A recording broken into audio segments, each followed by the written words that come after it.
I want to take some time now and show you how the family banking system works. So these next several slides in this video are going to show you exactly how the system is designed to help you acquire and purchase items that will help you financially.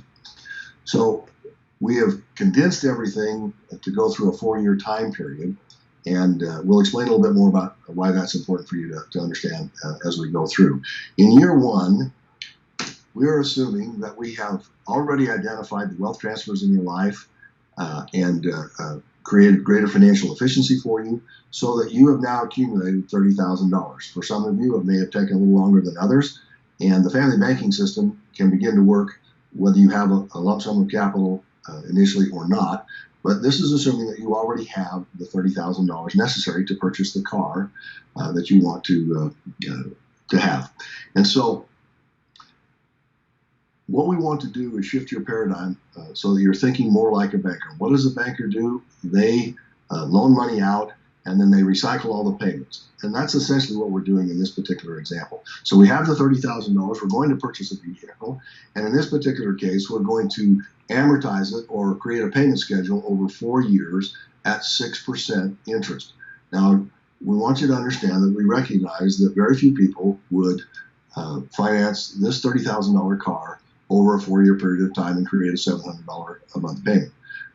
This is an example to show you how the family banking system works, but the actual terms of how you set this up are entirely up to you. You can pick the time frame and the interest rate. It's always better for you and your family banking system to charge yourselves at least market interest and maybe a little bit higher.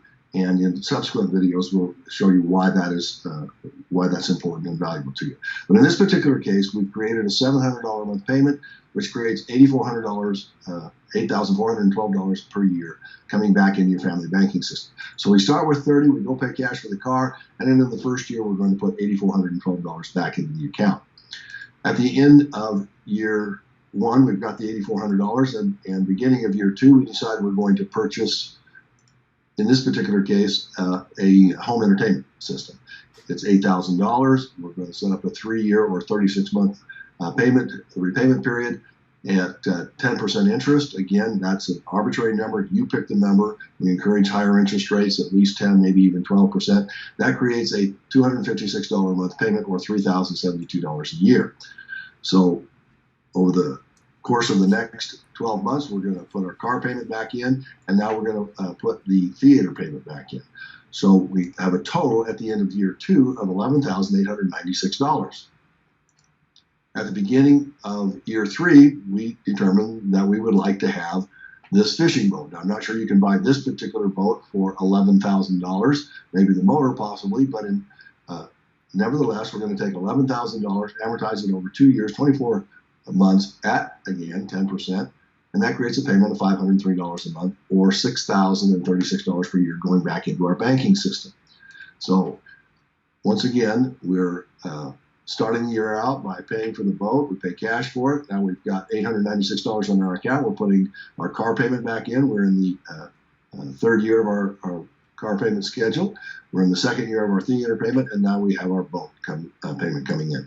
That's a total of $18,416 at the end of year three.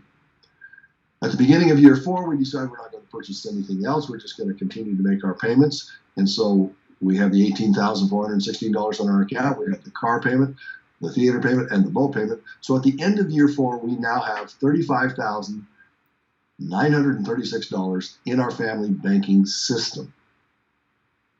But we now also, because of the recycling of money, we have used $30,000 to acquire or finance $49,000 in goods and services, meaning we leveraged $30,000 into $49,000.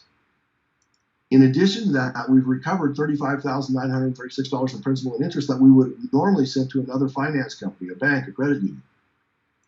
And we now own free and clear a car, a boat, and a home entertainment system.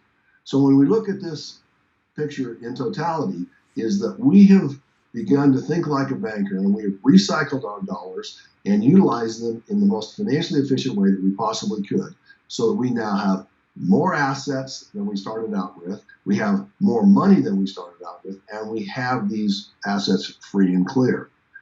Now, had we have used traditional financing, the payment schedule that we set up would have paid $33,648 for the car, $9,216 for the theater, and $12,072 for the boat, for a total of $54,936 in total payments, which would have left your checking account forever. And you could have never earned interest on those dollars again. This is what's so important about, or one of the most important things about this process, is that had we have sent the payments to another financial institution, had we have used traditional financing, we would have spent nearly $55,000 on these items, and we would have never been able to earn interest on that money again. Yes, we had the items, but we don't have the money, and we don't get to earn interest. But the bank does, because that's what banks do. And so we want to shift that paradigm so in the future, you have the money and you have the assets, and you get to continue to earn interest on those dollars instead of the bank. And this is why we want people to understand why it's so important for families to create and start their own family banking system. Hopefully this has been helpful in helping you understand how the family banking system works, and we look forward to helping you implement your own family banking system.